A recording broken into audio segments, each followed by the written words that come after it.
ছিল, যেহেতু 36 ঘন্টা ডিউটি ছিল, টায়ার্ড ছিল, শুয়ে পড়েছে একটা রেড কালারের ব্ল্যাঙ্কেট ঢাকা দিয়ে। তারপরে সেমিনার রুমে তুমি ঘুমানো হয়? মানে আমি যদিও কোনো আইডিয়া নেই, ওই জন্য জিজ্ঞেস করছি। না, এবার একটা রেসিডেন্টের ডক্টর রুমস থাকে, আচ্ছা, বুঝতে পেরেছিস, তারপরেও সেমিনার থাকে।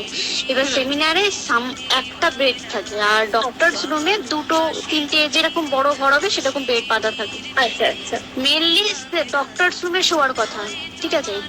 হয়েছিল কি, ওকে বডিটা পাওয়া গেছে সেমিনার রুমে, কিন্তু ঘুমাচ্ছিল ডক্টরস রুমে। যে রুমটা তোর এখন ভাঙা হয়েছে, দেখেছিস রুমটা ভেঙেছে, ঠিক বাথরুমের পাশেই, ঠিক আছে, মানে বাথরুমটাকে অজুহাত দিয়ে ওই রুমের দেয়ালটা ভেঙে দিয়েছে। অ্যাকচুয়াল কাণ্ডটা ঘটেছে তোর ইয়েতে, ওই রুমটার ভেতরে, ডক্টরস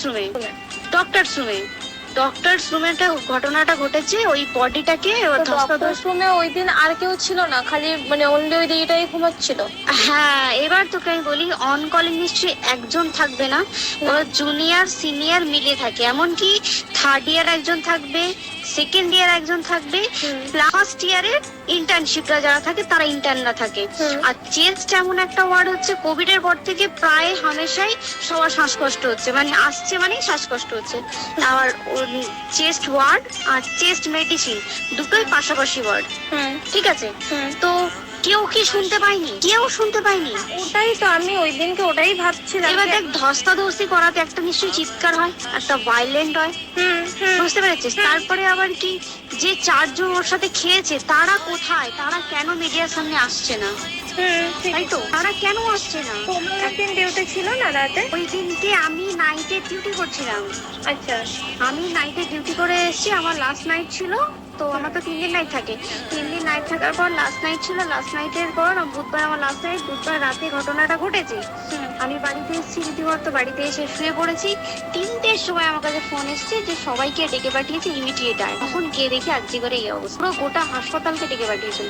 তো ওর থেকে ও থাকে চারতলায় ঘটনাটা ঘটেছে, ঠিক তো ফ্লোর নিচেই আমি থাকি, আমার রুমটা, ঠিক আছে। কিন্তু তাও আতঙ্কে আমরা মানে একদম স্তব্ধ হয়ে গেছে আর্যিকর। কিন্তু ব্যাপারটা হচ্ছে, তাহলে ডক্টর রুম থেকে ওকে সেমিনার রুমে নিয়ে যাওয়া হয়েছে? হ্যাঁ, অবশ্যই নিয়ে যাওয়া হয়েছে।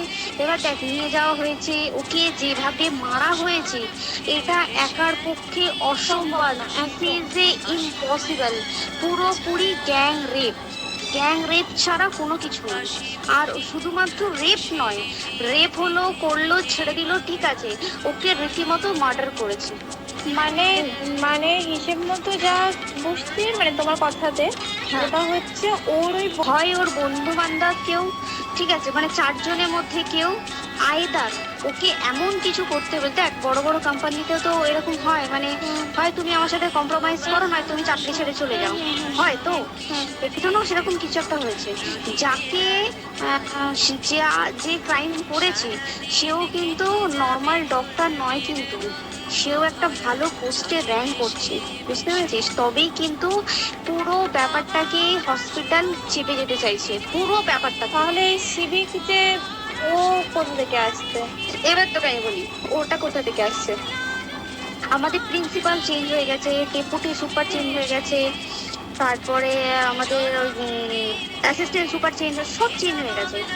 তারপরে যে ওয়ার্ডের ডাক্তাররা ছিল, সিস্টাররা ছিল, ওয়ার্ড বয়রা ছিল, মাসিরা ছিল, সবাইকে ডেকে এখন সাসপেন্ড করা হয়েছে। তারা কোথাও যেতে পারবে না, রোজ গিয়ে কোর্টে গিয়ে দেখা করছে। আজকেও কোর্টে গেছিল সবাই।